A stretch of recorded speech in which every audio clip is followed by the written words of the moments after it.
할렐루야.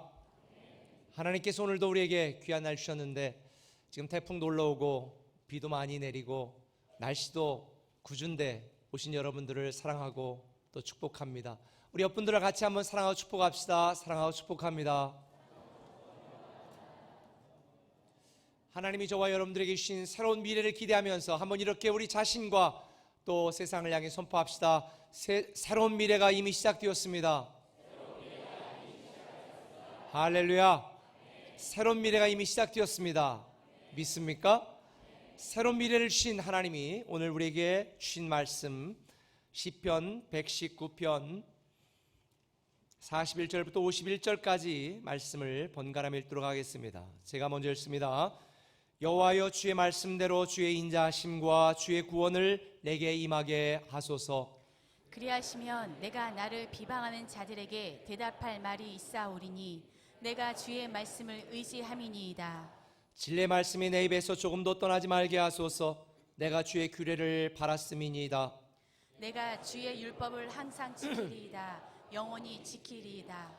내가 주의 법도들을 구하여 싸우니 자유롭게 걸어갈 것이오며 또 왕들 앞에서 주의 교훈들을 말할 때에 수치를 당하지 아니겠사오며 내가 사랑하는 주의 계명들을 스스로 즐거워하며 또 내가 사랑하는 주의 계명들을 향하여 내 손을 들고 주의 윤리들을 작은 소리로 읊조리리이다.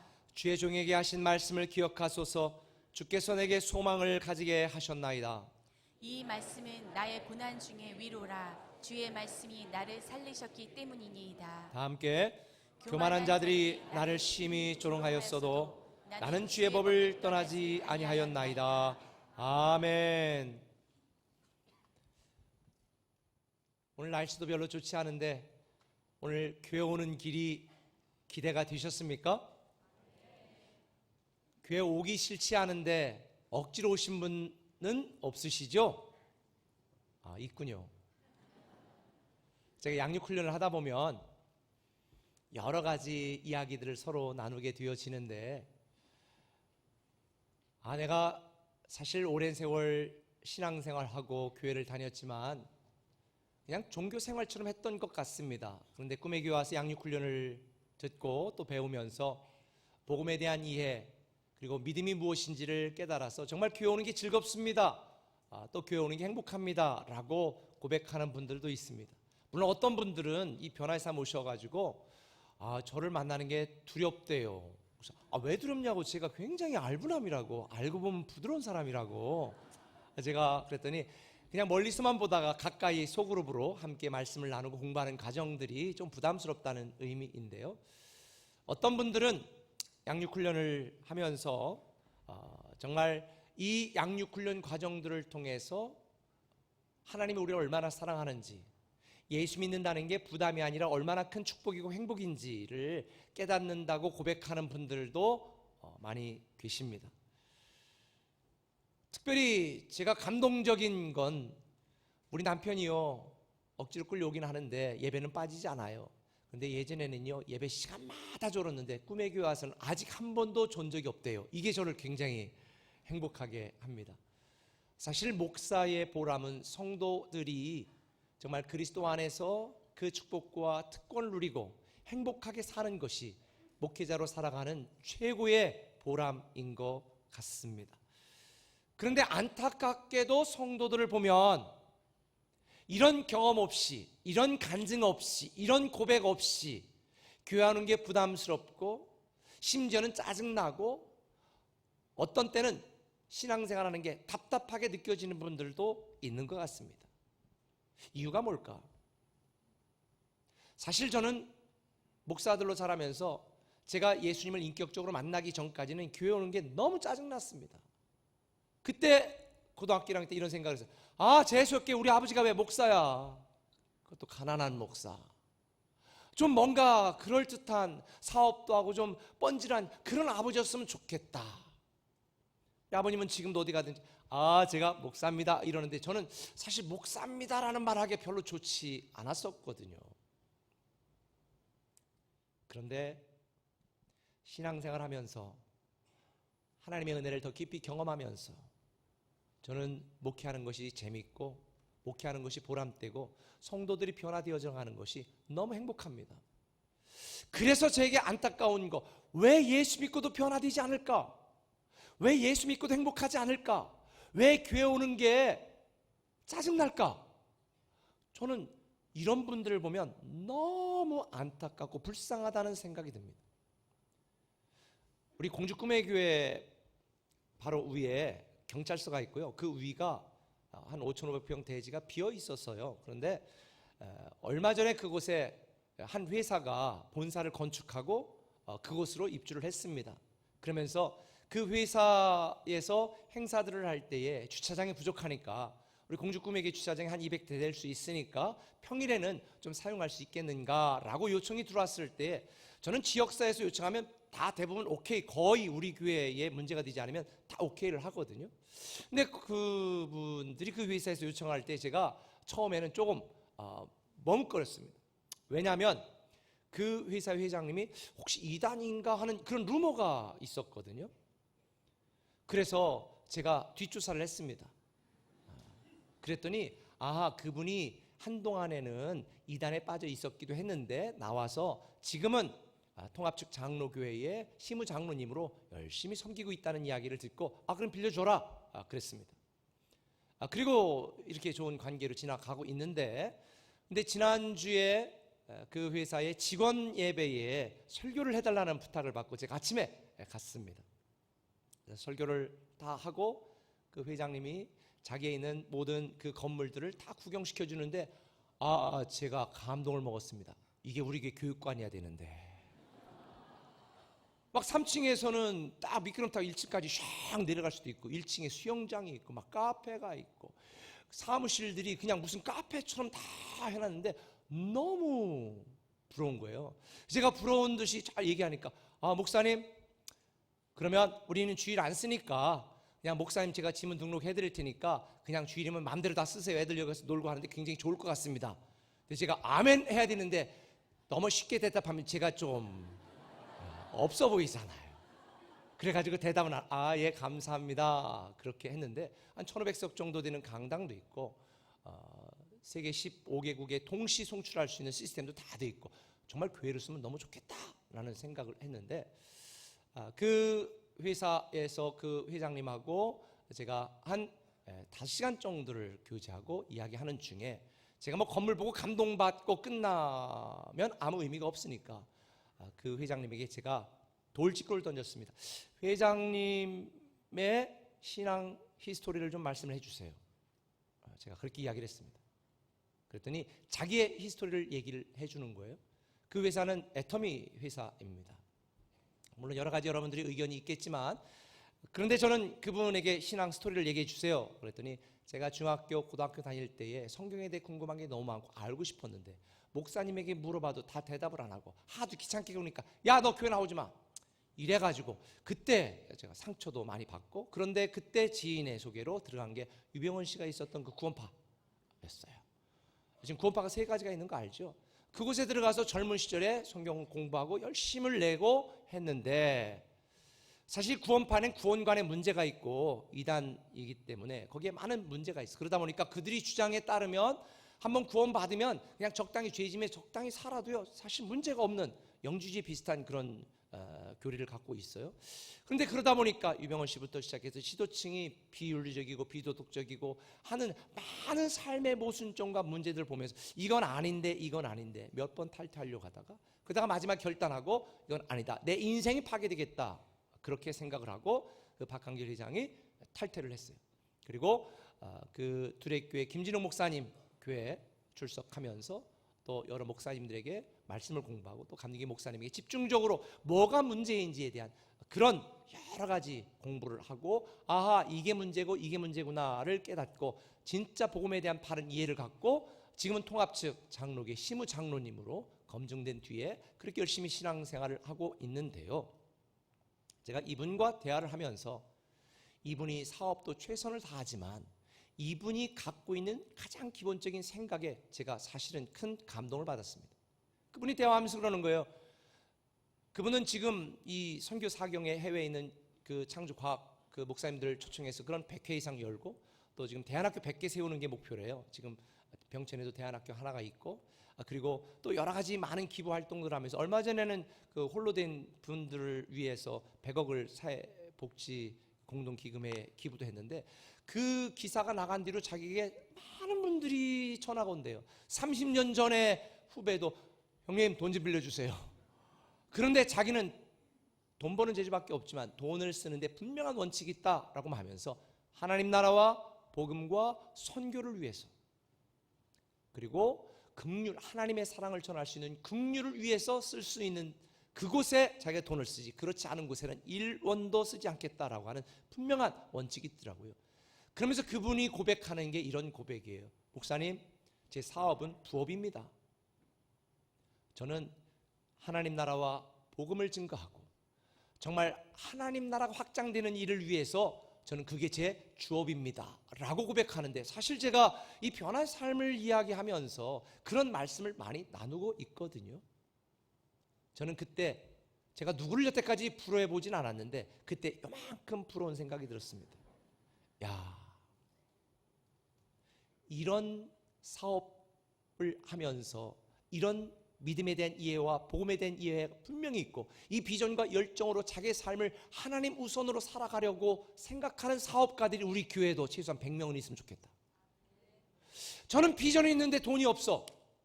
근데 그분은 말하는 거예요. 목사님이 앞으로도 복음과 선교를 위해서 하실 수 있는 일들이 있다면 저는 돈 버는 재주밖에 없으니까 할 수 있는 대로 후원하고 함께 협력하고 지원하겠습니다 라는 말을 들으면서 하나님이 왜 사람을 쓰시고 어떤 사람을 쓰시는지에 대한 생각을 다시 한번 하게 되었습니다. 저는 그분의 삶을 보면서 정말 예수를 제대로 믿고 복음이 분명하게 이해되어지면, 구원의 확신이 있으면 절대 사는 대로 살지 못한다. 다르게 살게 되어 있다. 다르게 사업하게 되어 있다. 다르게 직장생활하게 되어 있다. 다르게 가정생활하게 되어 있다라고 저는 알게 되었습니다. 그래서 저는 오늘 우리 꿈의 교회 성도들과 함께 복음이 무엇인지, 우리가 왜 교회에 오고 왜 신앙생활하고 왜 하나님을 믿어야 되는지에 대한 가장 기본적이고 기초적인 복음에 대해서 다시 한번 좀 나눠야 되겠다라고 생각을 했습니다. 이런 생각을 하게 된 이유 중에 하나는 얼마 전에 제가 혼자 묵상하고 생각하고 있는데 참 여러 가지가 힘들더라고요. 마음도 힘들고. 그러면서 문득 제가 든 생각이, 인생은 깡패와 같다. 내가 허락도 하지 않았는데 왜 근심, 걱정, 두려움, 불안이 내 마음에 들어와 나를 휘젓고 나를 이렇게 지치고 힘들게 만들지? 왜 내가 허락도 하지 않았는데 왜 우리 집에 들어와 아프게 하고 힘들게 하고 답답하게 하고 괴로운 일들을 만들지? 인생은 깡패네. 그런 생각을 했습니다. 그러고 오늘 이번 주에 이 시편 말씀을 묵상하는 중에 제가 큰 은혜를 받았습니다. 저만 그런 게 아니라 보니까 오늘 본문에 등장하는 시편 기자도 그런 상황이었고 그런 생각을 했더라고요. 그런데 그의 고백이 달랐습니다. 자, 107절부터 한 4가지만 중요한 거 읽어볼게요. 107절 시작. 나의 고난이 매우 심하오니 여호와여 주의 말씀대로 나를 살아가게 하소서. 109절 나의 생명이 항상 위기에 있사오니 나는 주의 법을 잊지 아니하나이다. 110절 악인들이 나를 해하려고 올무를 놓았사오나 나는 주의 법도들에서 떠나지 아니하였나이다. 143절 환난과 우환이 내게 미쳤으나 주의 계명은 나의 즐거움이니이다. 여러분, 시편 기자 이렇게 고백하는 거예요. 나의 고난이 매우 심합니다. 이 정도 되면요 성도들은 실족합니다. 나의 생명이 항상 위기에 있습니다. 이런 상황이 되면 성도들은 낙담합니다. 악인들이 나를 해하려고 올무를 놓았습니다. 이런 상황이면 하나님께 분노합니다. 환난과 우환이 내게 미쳤습니다. 그러면 교회 안 나갑니다. 그런데 시편 기자는 이렇게 고백하는 거예요. 나는 주의 말씀대로 살아가겠습니다. 나는 주의 법을 잊지 않겠습니다. 나는 주의 법도에서 떠나지 않겠습니다. 나는 주의 계명을 지키는 것이 내 인생의 즐거움입니다. 할렐루야. 대체 무엇이 이런 깡패 같은 인생을 맞이하고 살아가는 시편 기자가 이렇게 고백할 수 있었을까? 아하, 복음과 구원에 대한 믿음이 분명했기 때문이다. 144절에 보면 이렇게 말합니다. 주의 증거들은 영원히 의로우시오니 나로 하여금 깨닫게 하사 살게 하소서. 주님이 나에게 주신 증거들이 분명하다는 거예요. 이 어려운 깡패 같은 인생을 살아가는 동안 내가 낙심하지 않고 실망하지 않고 좌절하지 않고 분노하지 않고 믿음 안에 살아갈 수 있는 그 이유가 무엇이냐? 두 가지인데요. 그 첫 번째 이겁니다. 한번 따라 합시다. 은혜로 예정된 구속. 은혜로 예정된 구속이 증거가 된다는 거예요. 오늘 본문 41절에 보면 여호와여 주의 말씀대로 주의 인자하심과 주의 구원을 내게 보이소서. 구원과 연결된 주의 인자하심이 뭔 줄 아십니까? 이 인자하심이라는 히브리어 단어는 헤세드인데 이것은 변함없는 하나님의 사랑과 과분한 호의를 의미해요. 다른 말로 말하면 구속의 은혜를 말하는 것입니다. 대속의 은혜를 말하는 것입니다. 여기서 구속이라는 말은 잡아서 감옥에 가두는 그런 구속을 의미하는 게 아니라 구원할 구, 속전을 낼 속입니다. 그러니까 구원을 위해서 어떤 대가를 지불한 것, 이게 바로 구속입니다. 영어로 번역하면 구속은 리뎀션입니다. 좀 더 여러분에게 설명을 드리면 구약에서 이 구속이라는 단어는 어떤 의미였냐면 재산, 동물, 인간의 법적인 자유가 이 돈을 지불함으로써 본래의 소유주에게 돌아가는 과정이 바로 구속이라는 단어예요. 이 신약에서 이 구속, 대속이라는 단어, 이 리트론이라고 하는 단어는 어느 때 사용되었냐면 전쟁 포로를 되찾기 위해서거나 아니면 노예를 해방이나 석방시키기 위하여 지불하는 돈, 채무를 변제하기 위하여 지불하는 돈, 이걸 바로 구속이라고 말했습니다. 두산 백과에 제가 찾아보니까 이 구속의 사전적인 의미가 뭐냐? 성서적인 의미의 용어로 그리스도를 통해 인류를 죄악으로부터 건져내어 하나님의 은총 속에 있게 하려는 섭리적인 행위. 그러니까 이 구속이라고 하는 것은 예수 그리스도를 통하여 우리를 구원시키려고 하나님이 섭리적으로 지불하신, 대가를 지불하신 이런 행위를 의미한다. 그게 뭔지 아세요? 십자가입니다. 그래서 마가복음 10장 45절에 보면 이렇게 말하고 있습니다. 같이 한번 읽어보겠습니다. 인자에 온 것은 섬김을 받으려 함이 아니라 도리어 도리어 섬기려 하고 자기 목숨을 많은 사람의 대속물로 주려 함이니라. 예수님이 이 땅에 오신 것은 자기 목숨을 많은 사람의 대속물, 구속물, 변제물 이걸로 드리려고 오셨다는 거예요. 지난주 여러분들과 함께 나눈 말씀 중에서 이스라엘 백성들은 1년에 한 번 대속제일에 대속제제를 드림으로 백성들이 가진 모든 죄를 사함받고 매년마다 갱신하고 새롭게 출발했다고 말했습니다. 그런데 히브리서에 보면 뭐라고 말했습니까? 그리스도께서 한 번 죄를 위하여 죽으사 의인으로서 불의한 자를 대신하고 우리의 모든 죄를 속량하셨다, 대속하셨다. 그래서 우리는 더 이상 매년마다 갱신되는 이런 구속의 제사를 드릴 필요 없이 예수 그리스도 은혜로 말미암아 우리는 구원받은 하나님의 자녀가 된 줄 믿으시기를 바랍니다. 근데 이것은 하나님이 예정하신 거예요. 오늘 본문 이 읽었던 시편 119편 144절에 보면 하나님께서 예수 그리스도를 통하여 우리 구원을 위하여 이 예정하신 이 구속 리뎀션의 은혜가 너무 명확하기 때문에 나는 그 어떤 상황에서도 낙심하거나 좌절하지 않겠다는 고백인 것입니다. 대제사장 되신 예수 그리스도를 통한 단번의 구원의 은혜, 영원한 구속의 은혜, 그게 저와 여러분이 우리가 받은 은혜인 줄 믿으시면 아멘. 그래서 로마서 3장 24절은 이 사건을 이렇게 설명합니다. 그리스도 예수 안에 있는 속량으로 말미암아 하나님의 은혜로 값없이 의롭다 하심을 얻은 자가 되었다. 예수 그리스도의 십자가의 피의 속량으로 말미암아 우리는 의로운 자가 되었다는 거예요. 여러분 너무 놀랍지 않아요? 여러분이 이런 은혜를 베풀어 달라고 요청한 적이 있어요? 요구한 적이 있어요? 대가 지불한 적이 있어요? 그런데 하나님은 우리가 태어나기도 전에, 우리가 죄인 되었을 때에 이미 2000년 전에 하나님의 아들 독생자 예수 그리스도를 이 땅에 보내시고 십자가 달려 죽게 하심으로 모두를 다 구속해 놓으셨습니다. 예정해 놓으셨습니다. 로마서 5장 6절과 8절을 보면 이런 말씀이 있습니다. 굉장히 중요한 말씀이니까 같이 한번 읽어봅시다. 시작.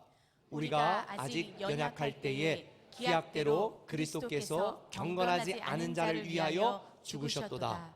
의인을 위하여 죽는 자가 쉽지 않고 선인을 위하여 용감히 죽는 자가 혹 있거니와 우리가 아직 죄인 되었을 때에 그리스도께서 우리를 위하여 죽으시는 하나님께서 우리에 대한 자기의 사랑을 확증하셨느니라. 우리가 아직 연약할 때에, 태어나기도 전에 우리가 죄인이었을 때에 하나님은 우리를 사랑하셔서 예수 그리스도를 십자가 달려 죽게 하심으로 그 예수 그리스도를 믿는 모든 사람은 다 구원하겠다고 예정하셨습니다. 이게 은혜로 예정된 구속의 사건입니다. 아마 장로교에서 신앙생활 하시거나 그러신 분들은 아마 예정론에 대해서 익숙하실 것입니다.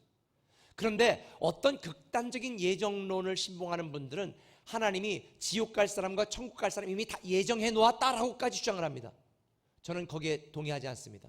그것은 성경을 잘 이해하지 못하기 때문입니다. 하나님은 모든 사람을 사랑하셨다고 말씀하셨습니다. 하나님은 공평하시고 정의로우신 분이라고 말씀하셨습니다. 근데 너는 지옥 가, 너는 천국 가라고 정해놓았다면 이거는 하나님의 성품과 공의와 정의의 사랑에 위반되는 겁니다. 더군다나 주님께서는 마지막에 땅끝까지 이르러 모든 족속에게 이 복음을 증가하여 예수 믿도록 우리에게 선교적 사명을 주셨습니다. 만약 지옥 갈 사람, 천국 갈 사람을 예정해 놓았다면 주님은 스스로 모순된 명령을 하신 것입니다. 물론 하나님은 모든 것을 다 아시기 때문에 누가 지옥 갈지 천국 갈지를 하나님 편에서는 아시고 있는 겁니다. 아시는 것과 예정해 놓았다는 것은 분명한 차이가 있습니다. 뭘 예정해 놓았는가? 예정은 바로 이것입니다. 하나님이 모든 사람을 예수 그리스도의 대속의 사건을 통하여 구속하기로 예정해 놓으신 것입니다. 실제로 구속과 구원의 차이를 이해하지 못하는 성도들이 많습니다. 구속은 영어 단어로 리뎀션입니다. 구원은 영어 단어로 salvation입니다. 단어 자체가 다르고 의미 자체가 다릅니다. 구속은 객관적인 사건이고 섭리적인 사건입니다. 이미 2000년 전에 하나님이 다 이뤄 놓으신 예정된 사건입니다. 근데 구원은 주관적이고 개인적인 사건입니다. 다시 말하면 구속은 예정된 하나님의 은혜로 우리에게 주어지는 것이지만 구원은 자발적인 나의 믿음으로 받는 것입니다. 이게 잘 이해가 되지 않으시죠? 제가 좀 더 성경으로 설명을 드릴게요. 예를 들어 봅시다. 6월절에 하나님은 이스라엘 백성들에게 이렇게 말씀하셨습니다. 내가 이 땅에 있는 모든 장자들을, 첫 것들을 다 죽일 것이다. 그런데 천사들이 이 땅에 있는 모든 첫 것들을 다 죽이러 내려올 때 누가 이스라엘 백성이고 애굽 백성이고 누가 믿음 있는지 없는지 잘 모르니 어린 양을 잡아서 문설주의 피를 다 발라놓은 집은 하나님이 유월할 것이다, 넘어갈 것이다 라고 말씀하셨습니다. 심지어 애굽 백성들 중에서도 이스라엘 백성들에게 행하시는 하나님의 말씀을 듣고 믿고 두려워하는 사람들은 문설주 어린 양의 피를 발랐을 수 있습니다. 어린 양의 피를 문설주에 바른 그 사람들은 다 구원을 받았습니다. 모든 사람을 다 죽일 것이다. 그러나 문설주에 어린 양의 피를 받은 사람들은 구원할 것이다 라고 이미 구속의 은혜를 예정하셨습니다. 근데 자발적으로 피를 바른 자는 구원받았습니다. 그러나 그렇게 하지 않은 자는 죽었습니다. 좀 더 나아가서 이스라엘 백성들이 광야 생활을 할 때에 하나님의 말씀에 불순종하고 우상을 섬기다가 연병이 걸려가지고 다 막 죽어가고 있습니다. 그때 하나님이 모세에게 말씀하시죠. 야, 내가 놋으로 뱀을 만들어서, 참고로 당시의 뱀은 치유의 신의 의미였습니다. 그래서 이 놋 스스로 뱀을 만들어서 긴 장대 끝에다가 달아서 광야에 있는 모든 백성들이 다 바라볼 수 있도록 높이 들어라. 그리고 그 노뱀을 바라보는 자는 연병에서 죽지 않고 살아날 것이다 그랬습니다. 이것을 신약에서는 마치 노뱀이 달린 것처럼 예수 그리스도도 십자가에 달린 사건으로 설명을 합니다. 그런 연병으로 죽어가는 사람들 중에 야, 모세가 말했어. 저 장대에 달려있는 노뱀을 바라보면 다 산대. 나는 귀찮아 못 봐. 난 몸 아파 못 봐. 난 지금 힘들어 못 가. 난 안 나갈 거야. 지금 비 와서 못 나가. 이런 사람 다 죽었습니다. 그런데 아파도 부담스러워도 힘들어도 이를 악물고 기어서라도 나가서 노뱀을 바라본 자는 다 살아났습니다. 노뱀을 바라보는 자는 다 구원하겠다. 이 예정된 구속, 이게 예정된 것입니다. 근데 바라보는 거는 구원입니다. 이해가 되세요? 이쪽 동네가 아직 조금 이해를 못하는 것 같아요. 이래서 설교가 길어지는 거예요. 아멘 하면 바로 다음으로 넘어가는데, 자, 한 번 더 설명할게요. 이사야 41장 13절 이해 한번 읽어봅시다. 같이 한번 시작. 이는 나 여호와 너의 하나님이 내 오른손을 붙들고 내게 이르기를 두려워하지 말라. 내가 너를 도우리라 할 것임이니라. 버러지 같은 너 야곱아, 너희 이스라엘 사람들아, 두려워하지 말라. 나 여호와가 말하노니 내가 너를 도울 것이라. 내 구속자는 이스라엘의 거룩한 이이니라. 여러분, 이사야서는 총 66장으로 되어 있는데요, 여러분 읽을 때 참고해야 될 게 있습니다. 1장부터 39장까지는 이스라엘 백성들이 포로로 잡혀가기 전, 망하기 전에 이사야가 한 말씀이고요, 40장부터 나머지는요 이스라엘 백성들이 망해서 포로로 잡혀가 있는 상태에서 한 말씀이에요. 그래서 이사야 1부와 2부가 나뉘어져요. 이걸 여러분이 이해하고 읽어야 됩니다. 그런데 이사야 41장 13절은 이미 이스라엘이 망해서 포로로 잡혀가 있는, 많은 백성들이 이유도 모르고 왜 환난을 당하는지도 모르고 잡혀가 지금 고통을 당하고 있는 이 상황, 버러지처럼 비참하고 힘겨운 인생을 살아가고 있는 이스라엘 백성들에게 하나님이 뭐라고 말하는 거예요? 두려워하지 말아라. 내가 너와 함께 할 것이다. 두려워하지 말아라. 내가 너를 도울 것이다. 그러면서 마지막에 하는 말이 뭐예요? 내 구속자는 이스라엘의 거룩한 이시다. 하나님은 지금 이스라엘 백성들이 포로 생활하면서 버러지처럼 비참한 삶을 살고 있는 이 상황 속에서 하나님은 너희를 위해서 이미 구원의 계획을 다 베풀어 놓으셨고 너희를 구속하는 은혜를 예정해 놓으셨다는 거예요.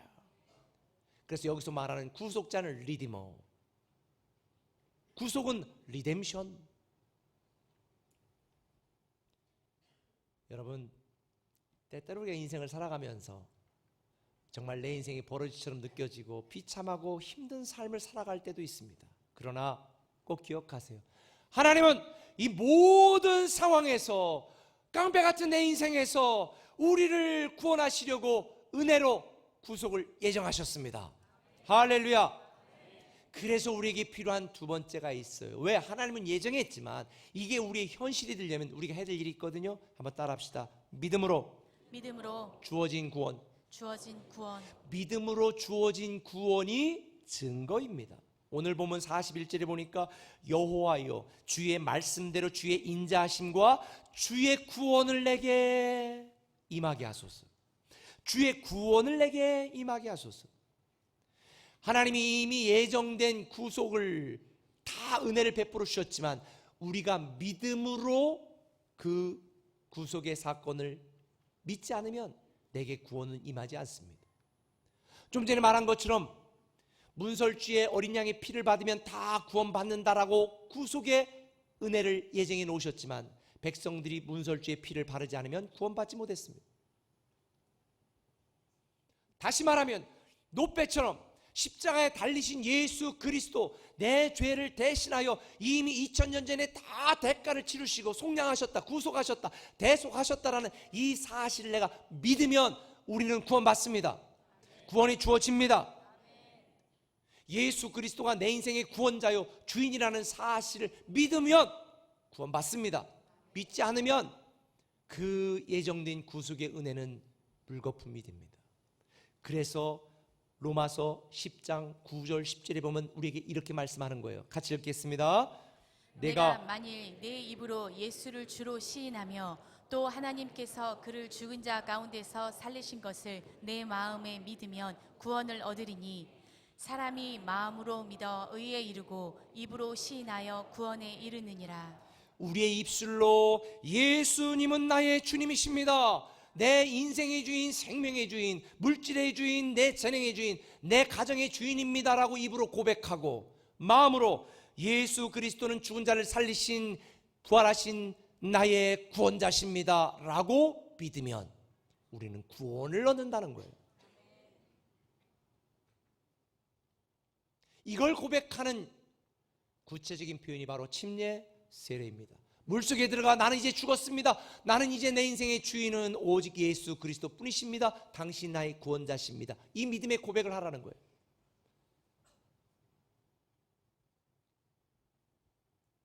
그래서 요한복음 1장 12, 13절에는 영접하는 자, 곧 그 이름을 믿는 자들에게는 하나님의 자녀가 되는 권세를 주시는 것입니다. 이 믿음으로 내가 하나님의 자녀가 됐다는 분명한 믿음이 있다면 우리는요 인생을 달라지게 되어 있어요. 살아가는 방법이 달라지게 되어 있어요. 사업하면서 내가 번 돈 잃어버릴까 봐 발 동동 구르는 인생으로 끝나는 것이 아니라 하나님이 나에게 주신 놀라운 은혜와 축복을 어떻게 하나님을 위해 쓰고 사용하고 나눌 수 있을까? 그 고민의 방향이 달라지는 거예요. 구원이 뭐예요? Salvation. 근데 이 구원이라는 말의 뜻은 구조받는다, 구출받는다는 거예요. 근데 여러분, 구조는 스스로 구조할 수 있어요? 그럼 구조받을 필요가 없죠. 구원을 받고 구출을 받으려면 누가 필요해요? 다른 누군가가 필요해요. 지금 태풍이 오고 지금 무너진 집 속에 70대 한 분이 또 매몰돼서 사망했다는 기사가 있는데요, 거기에 갇혀가 지금 살아있어. 근데 살려주세요, 살려주세요. 거기서 1,000번을 절을 한다고 구출을 받을까요? 구원 받을까요?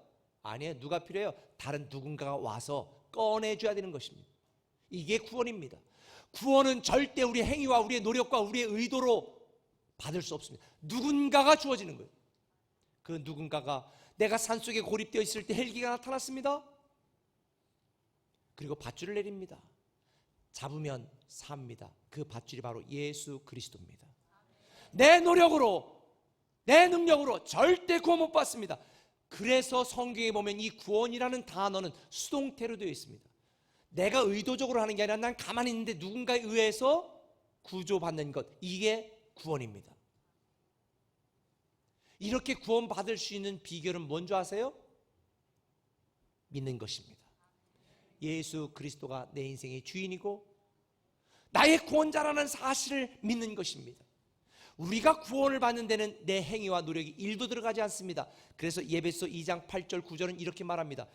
같이 읽습니다. 너희가 그 은혜에 의하여 믿음으로 말미암아 구원을 받았으니 이것은 너에게 난 것이 아니요 하나님의 선물이라.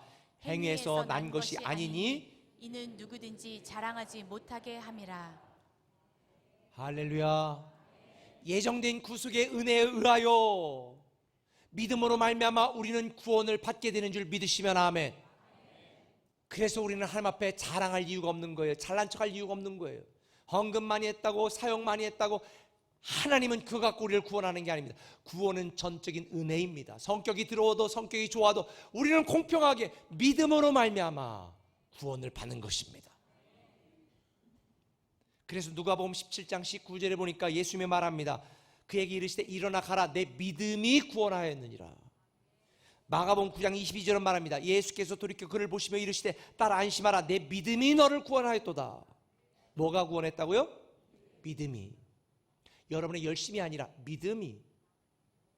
그래서 우리는 값없이 얻은 이 구원에 날마다 감사해야 되는 것이고 범사에 감사해야 되는 것이고 우리가 받은 이 구원의 은혜 때문에 날마다 하나님 앞에 나아가 예배해야 되는 것이지, 내가 원하는 걸 얻기 위하여 예배 나오는 게 아니에요. 기도의 내용도 바뀌어야 돼요. 내가 원하는 걸 쟁취하기 위해서 하나님이 협박 공갈쳐서 받아내는 게 기도가 아니라 은혜로 구원하신 이 하나님의 은혜에 너무 감사해서 하나님 이제 어떻게 드릴까요? 어떻게 섬길까요? 어떻게 나눌까요? 어떻게 용서할까요? 어떻게 베풀까요? 이게 우리의 기도 제목이 돼야 되는 거예요. 여러분, 예수를 믿고 하나님 나라 소망 있는 자는요, 삶이 달라지게 돼 있어요. 예수 믿고도 달라지지 않았다? 여러분에게 믿음이 없는 것입니다. 믿음이 있다면 우리의 삶은 운명적으로 달라질 수밖에 없어요. 아직도 이 시편 기자처럼 깡패 같은 인생을 만나 힘들고 두려워하고 답답하고 괴로워하는 성도들, 괴로워하는 사람들이 참 많아요. 그래서 하나님께서는 교회를 세우시고 교회를 통하여 이 땅의 수많은 사람들에게 이 복음을 듣게 하고 구원을 받게 하시려고 저와 여러분에게 능력도 실력도 재물도 직장도 주신 줄 믿습니다. 교회는 단순한 교회가 아니라 하나님이 핏값으로 주고 사신 교회, 이 교회를 통하여 이 놀라운 하나님의 구원의 계획을 이 땅에 이루어가기를 원하시는 거예요. 그게 바로 예배서 3장 10절부터 12절에 나와 있습니다. 같이 한번 읽겠습니다. 시작. 이는 이제 교회로 말미암아 하늘에 있는 통치자들과 권세들에게 하나님의 각종 지혜를 알게 하려 하심이니 곧 영원부터 우리 주 그리스도 예수 안에서 예정하신 뜻대로 하신 것이라. 우리가 그 안에서 그를 믿음으로 말미암아 담대함과 확신을 가지고 하나님께 나아감을 얻느니라. 할렐루야. 하나님이 이곳에 꿈의 교회를 세우시고 여러분 꿈의 교회 공동체 일원으로 만드신 이유는 우리에게 주신 모든 자원과 능력과 에너지와 열정과 생각을 모아서 이 땅에 구원받지 못하고 죽어가는 수많은 사람들에게 이 놀라운 하나님의 사랑을 전하고 증거하고 나누고 복음의 통로로 저와 여러분을 사용하시려고 부르신 줄 믿습니다. 그래서 우리 교회는 계속해서 선교적 교회로 나갈 것이고 우리 또한 선교적 삶을 살아가야 되는 것입니다.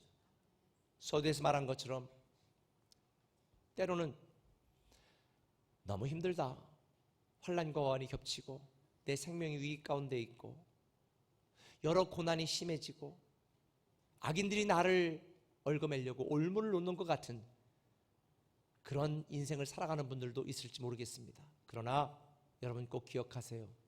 우리는 하나님의 자녀입니다. 위대한 상속자입니다. 왕의 자녀들입니다. 이 믿음을 가지고 극복하고 이기고 견디며 선교적 삶을 살아가는 저와 여러분들 되었으면 좋겠습니다. 제가 얼마 전에 좀 힘들어서 그냥 묵상하는 중에 이 시편 말씀을 보면서 저를 위로하고 다시 일으켜 세운 한 성경 구절이 있습니다. 그거 나누고 말씀을 마칠게요. 시편 118편 17절입니다. 한번 같이 읽어봅시다. 시작. 내가 죽지 않고 살아서 여호와께서 하시는 일을 선포하리로다. 때로는 너 죽을 것 같고 비전도 죽고 열정도 죽고 헌신도 죽고 다 죽어 명목상의 그리스도인으로 남아있는 것 같은 여러분이 있을지 모르겠습니다. 그러나 내가 죽지 않고 살아서 죽어가는 내 믿음이 다시 살아나고 내 열정이 살아나고 내 섬김이 살아나고 내 꿈이 살아나 내가 죽지 않고 살아 나를 통해 역사하시는 이 놀라운 하나님의 일을 선포하리로다. 이게 저와 여러분 우리 모두의 고백이 되기를 예수님의 이름으로 축원합니다. 기도하겠습니다.